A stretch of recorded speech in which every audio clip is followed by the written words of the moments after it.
पानी, इतना पानी का बहाव, पानी में डूब रहे हैं। उन्होंने देखा मैं तो डूब ही जाऊंगा, जिंदा रहूंगा तो साधना करूँ ना। आसन छोड़ के भाग आए, बड़े हिम्मत वाले। एक दिन कई बिच्छुओं ने घेर लिया।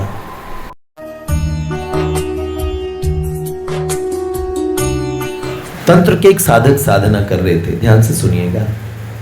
साधना कर रहे थे, उन्होंने जैसे 52 वीर होते हैं, 64 योगिनियां होती है, 8 नायिकाएं होती है, योगिनियां होती है, 6 किन्नरियां होती है, सबकी साधना अलग अलग होती है। 8 भैरवों की साधना भी अलग, भैरव कई मिल जाएंगे पर 8 प्रमुख भैरवों की साधना, सबकी साधनाएं करते हैं लोग। अब एक ने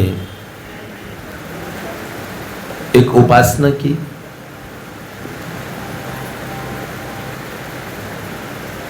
भगवती आद्या शक्ति पराशक्ति माँ की कई भैरवियां होती है, कई योगिनियां होती है, कई यक्षणियां होती है, सेविकाएं होती है।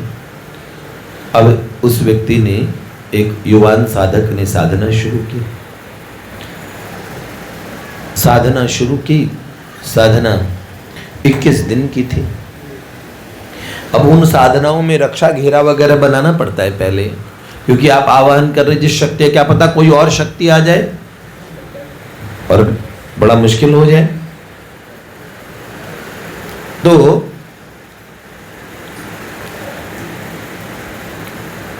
रक्षा घेरा बनाता साधक दृढ़ निश्चय करके लगा कि अब मेरे को अमुक देवी जी के दर्शन करने। योगिनी यक्षिणी की कोटि की कोई देवी, मां जगदम्बा आदि शक्ति ब्रह्म स्वरूपा भगवती नहीं, पर उनके कोटि कोटि यूथों में से कोई एक शक्ति, उसका आह्वान किया। 21 दिन की साधना थी, 21वें दिन उस देवी को दर्शन देना था। तो पहले, दूसरे, तीसरे दिन और उन्होंने साधना शुरू की। जाके बैठ गए अपना कि मुझे तो अमुक देवी के दर्शन करने हैं। अब वो सात्विका देवी स्वरूप नहीं था, तामसी स्वरूप था, यक्षिणियों के समान स्वरूप था, और शमशान में उनकी साधना होती थी। बैठ गए जी। 3 दिन के साथ चौथे दिन साधना की तो उन्हें लगा बहुत पानी, इतना पानी का बहाव, और वो पानी में डूब रहे हैं। पानी बढ़ता चला गया। उन्होंने देखा मैं तो डूब ही जाऊंगा, जिंदा रहूंगा तो साधना करूं ना। आसन छोड़ के भाग आए। चौथे दिन ही बड़ा मन में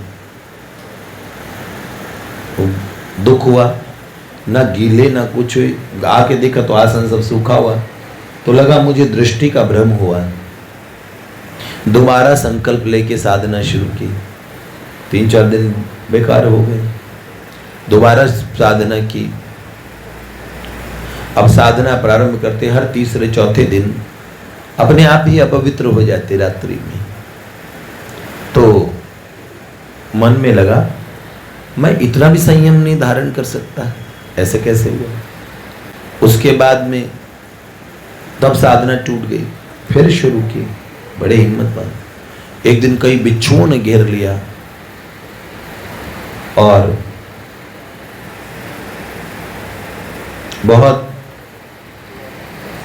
तब भाग गए। अब की बार बोला चाहे मर जाऊं पर अब नहीं हटूंगा। अब फिर उन्होंने संकल्प लिया। 20-25 दिन तो ऐसे ही बीत गए, डर के भागते भागते। उन्होंने कहा मुझे तो ये दर्शन करने हैं। और उसके बाद में उन्होंने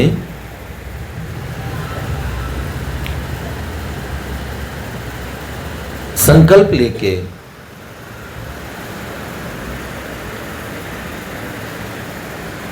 पुनश्च साधना प्रारंभ की। अब साधना प्रारंभ की इस बार दे दे। कई आंधी तूफान के झोंके, बिच्छुओं का दिखना, वनीय जीव जंतुओं का दिखना, सारी चीजें होती रही। लेकिन अब की बार साधक ने दृढ़ संकल्प कर लिया कि कार्यम व साधयामि देहम व पातयामि, या देह चली जाए नहीं तो मुझे कार्य साधन करना है, लक्ष्य को पाना है। साधना तमोगुणी थी, तामसी। अब तामसी साधना क्या होगी? सात्विक साधना का स्थान क्या होता है? देव मंदिर होते हैं, घर का कोई पवित्र कोना होता है। आप जब किसी पवित्र स्थान पे जाते हैं ना, सबसे पहली चीज वहाँ रिक्वायरमेंट क्या? वहाँ आप कोई वर्ल्डली चीजें करेंगे ना, वहाँ आपको कहेंगे नहीं देखिए आप भगवत चर्चा कीजिए, शांत बैठ के अपने अंतःकरण में झांकिए, भीतर अपने आत्म स्वरूप के पास में जाने का प्रयास करें। तो जितना सात्विक स्थान होगा सत्वमय। अब यद्यपि गाना बजाना रजोगुणी है, लेकिन महापुरुषों के पद, संतों की वाणियां, महापुरुषों की साखियां, इन्हें गाने से, इनको सुनने से हम परम सत्व की अवस्था में जाते हैं। सत्व तो वो रजोगुणी नहीं हुआ। अब शमशान इत्यादि में जो साधनाएं जितनी भी होगी वो अधिकतर होगी यक्ष गंधर्व किन्नर भूत प्रेत, इनकी साधनाएं होगी। सात्विक साधना तो हो नहीं सकती। अब उन्होंने तामसी साधना के लिए प्राण संकट में डाल दिए।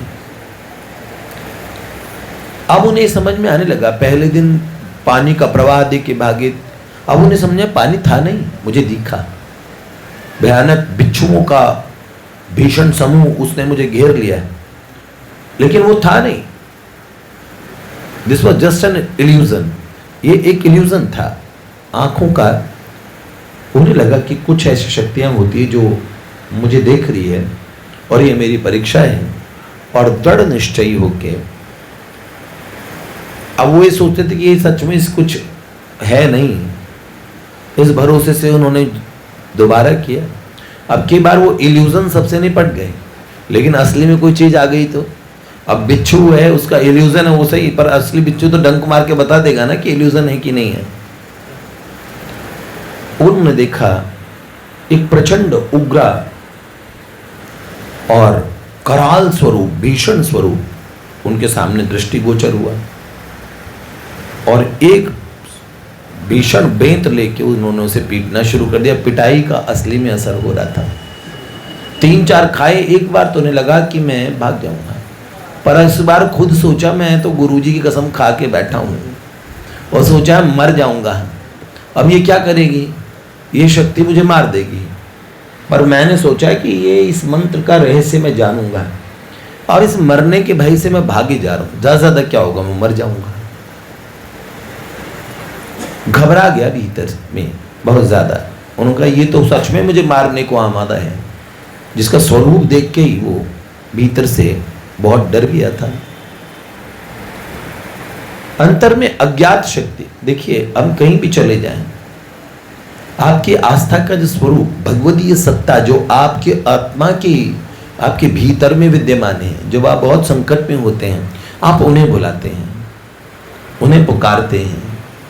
कभी कभार प्रार्थनाएं सिखाने नहीं पड़ती, अपने आप आ जाती हैं।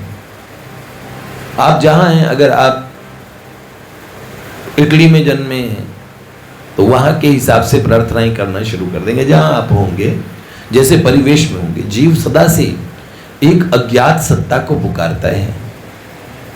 महापुरुषों शरणों की, संतों की शरण में जाके, सत्संग का आश्रय लेके, साधनाओं का, उपासनाओं का आश्रय लेके जीव की बुद्धि शुद्ध होती है, तब उसे पता लगता है कि जीवन में वो अज्ञात शक्ति कौन सी है। वास्तव में जीव जाता है अपने मूल की तरफ ही। अचानक उस भयानक शक्ति को देख के मन से क्या प्रार्थना हुई पता नहीं। एक वृद्धा जिसके तेज से, जिसने उस वृद्धा के श्वेत बाल और श्वेत साड़ी उसके आवाज से पूरा शमशान कौंध गया, प्रकाश से दिशाएं प्रकाशित हो गई। उस वृद्धा ने लाल नेत्र करते हुए उस शक्ति को देखा और वो शक्ति मानो जैसे कोई चूहा बिल्ली को देख के भाग जाए और पर बिल्ली सिंघनी को देख के भाग जाती है। ऐसे वो महाशक्ति का स्वरूप और उग्रता देखी उस वृद्धा से, मानो वो बड़ा पहचानती थी और बड़ा डरती थी। और जैसे तेज बरज के उस वृद्धा ने डांटा, उसकी वाणी में वो तेज था और वो कोप था। वो शक्ति तत्काल हाथ जोड़ के कांपती हुई, भय खाती हुई तिरोहित हो गई। उस वृद्धा ने बड़े प्रेम से आके उस बालक के मस्तक पे हाथ रखा। बेटे, लोग घरों पे सोते हैं, शमशान में क्या कर रहे हो? ये तो अंतिम संस्कार की जगह है, यहाँ क्या करने आए? उसने कहा, माता जी, देवी देवताओं के विषय में सुना बहुत है, अपने गुरुजी से कुछ मंत्र सीखे थे, सोचा कि कुछ साक्षात्कार ही कर लूं। और मन में ये था कोई देवता अगर आएगा तो थोड़ा धन पैसे की व्यवस्था हो जाएगी, थोड़ा सुखपूर्वक जी लूंगा, शादी ब्याह का पूछ लूंगा कहाँ होगा। कमाल की बात है, तुम घर भी बैठे रहोगे, एक दिन हो ही जानी होगी, अगर जो होनी होगी तो उसके लिए इतनी मशक्कत। प्राणों पे खेल गया, बंदा भी बड़ा बहादुर था। अब उसने, माता जी ने कहा, बेटे तुम्हें पता है ये तमोगुणी साधनाएं हैं, तुम्हारा बड़ा नुकसान हो सकता है। माता जी नुकसान की जो चिंता करते हैं वो फायदा कहाँ कमा पाते हैं। बच्चे ने भी अपने ज्ञान का पिटारा खोल दिया। माता जी ने कहा, बेटे देखो, रोज रोज नहीं आऊंगी मैं, कब तक ऐसे? तुम्हें प्राण का भय नहीं है? बोलो, माता जी बहुत था, कई बार भागा हूं यहां से, अब की बार निश्चय करके आया हूं, मर जाऊंगा, ज्यादा क्या होगा। तो उन्होंने कहा, अच्छी बात है, करके देख लो, लेकिन तुम्हें एक बात कहती हूं, ये जीवन का लक्ष्य नहीं है। जो तुम कर रहे हो वो लक्ष्य नहीं है, जिसके लिए तुम प्राण ही त्याग देना चाहते हो। जब प्राण एक अनमोल संपदा है, अगर त्यागना है तो किसी महानतम लक्ष्य के लिए त्यागना चाहिए। और बड़े सुकोमल हाथों से उन वृद्धा माता ने उनके गाल पे हाथ रखा और माथे पे आशीर्वाद दिया, जाओ बेटे, सफल हो जाओ। थोड़ी देर बाद में वो तिरोहित हो गई। 20वीं रात्रि थी उनके, 21वें दिन अनुष्ठान सफल होना था, बड़े संयम से, नियम से। और जो अनुष्ठान उन्हें कई बार वो भाग खड़े हुए, कई बार टूटा, फिर संकल्प लिया, फिर टूटा, फिर संकल्प लिया। इस बार उनका दृढ़ निश्चय था। 20वीं महारात्रि में एक विकराल शक्ति उनके सामने प्रकट हो गई, घबरा गए। उन्हें लगा, और उस विकराल शक्ति ने बाहर जीभ निकाली तो धरती को जीभ छू गई और भीषण अंगारों जैसी आंखें निकालते हुए कहा, सुन, ये जो इस अनुष्ठान का फल है, जो तूने कठोर नियम संयम से साधना उपासना की है, बोल इसका फल मुझे दे।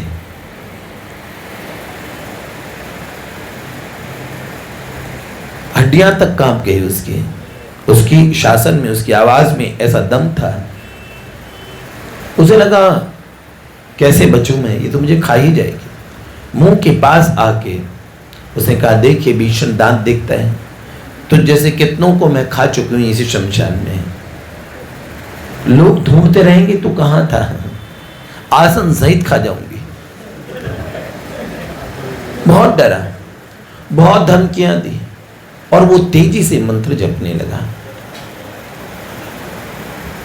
पूरी रात्रि, 21वीं रात्रि थी वो, 21वीं रात्रि उन्होंने कहा, यही था क्या अनुष्ठान? धमकियां, भगाना, पिटाई खाना। सोचा था कुछ रुपया पैसा मिलेगा, कोई देवी जी आएंगी, थोड़ा बोलेंगे भाई साहब, हमने तो यही सोचा था, साधना में ऐसा होता है। और रात्रि के अंतिम प्रहर के पास में, रात्रि के द्वितीय प्रहर का अंत था और तीसरे प्रहर के प्रारंभ में अचानक एक आभा युक्त परम सुंदर देवी और वहां प्रकट हुई। उनकी वाणी से उन्होंने कहा, सुनो, क्या चाहिए तुम्हें? उन्होंने बोला, यहाँ आके सब लोग घबराते हैं, आप हमें डराते हैं।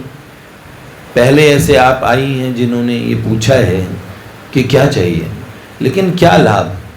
जिनका आवाहन करता हूं उनका तो आना नहीं हुआ, आप पूछ के क्या करेंगे?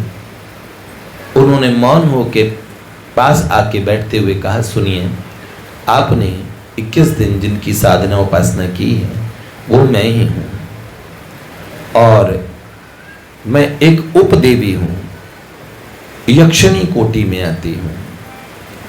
तो आपकी उपासना सफल हो गई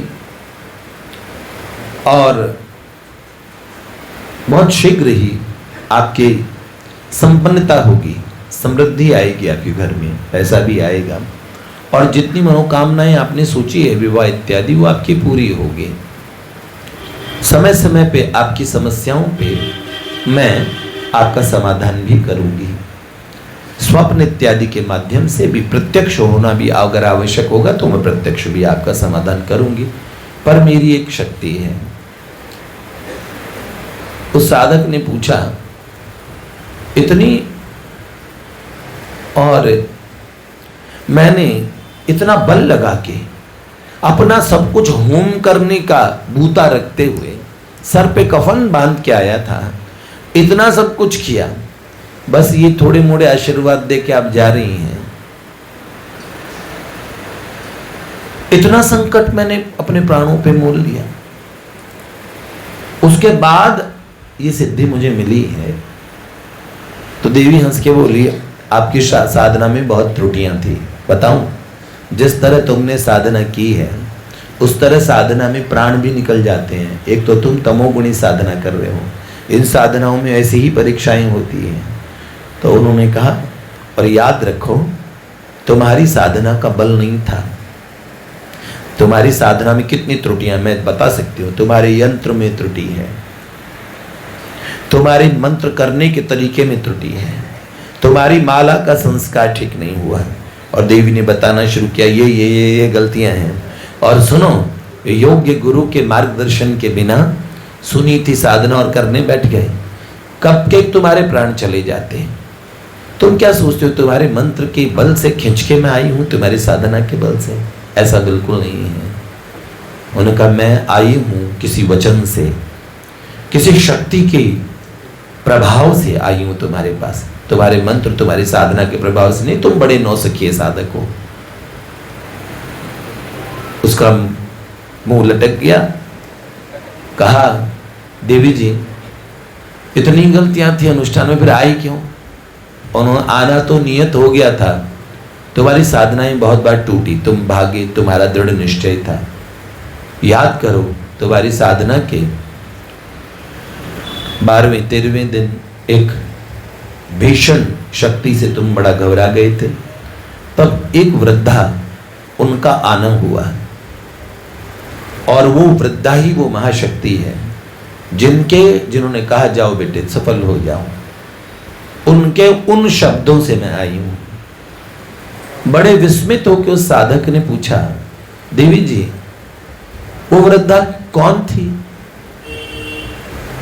तो उन्होंने कहा, सुनो भैया, तुम बाल्यकाल से, तुम्हारा परिवार, तुम्हारा घर एक महाशक्ति की उपासना करता है जिसको महाकाली कहते हैं, और तुम रक्षा घेरा बनाते थे। तुम्हें रक्षा घेरा भी बनाना आता नहीं।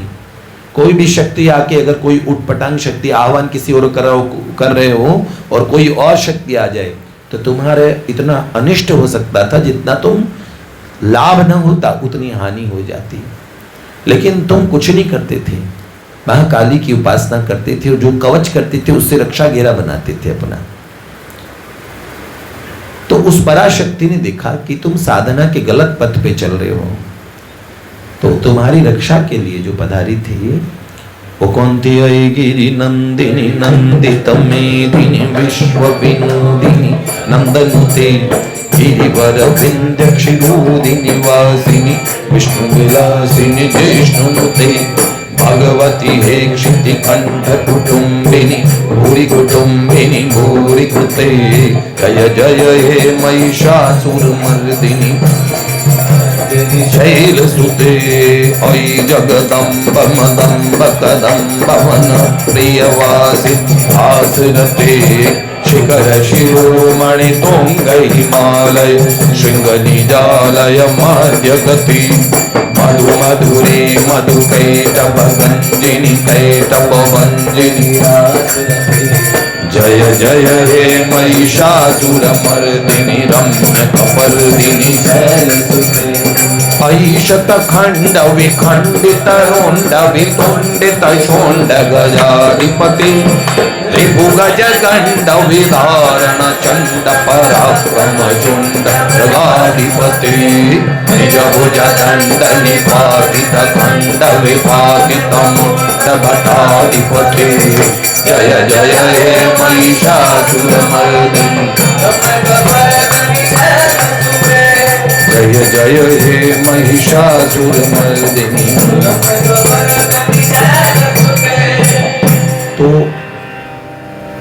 देवी देवताओं की उपासना, स्वर्गीय देवताओं की उपासना, उपासनाओं के तो बहुत शास्त्रों में अलग अलग विधान दिए हैं, किंतु उसमें साफ साफ कहा है भगवान ने, कामिस्ते हृत ज्ञाना प्रपद्यन्ते अन्य देवता तम तम नियम आस्थाय प्रकृत्या नियता स्वया। काम से, कामनाओं से हृत जिनका ज्ञान हो गया है वो लोग देवताओं की उपासना करते हैं, मेरे कुछ फल मिल जाएगा। मंदिर में जाएंगे, भगवान के पास भी जाके विष मांगेंगे, विष लो, यहां तो अमृत मांगना था, अभी मेरी विष पूरी कर दो है? ये बहुत बड़ी गलती है। फिर भी एकदम निखट्टू रहने के बजाय वो लोग भी अच्छे हैं जो कहीं श्रद्धावान होके चलें।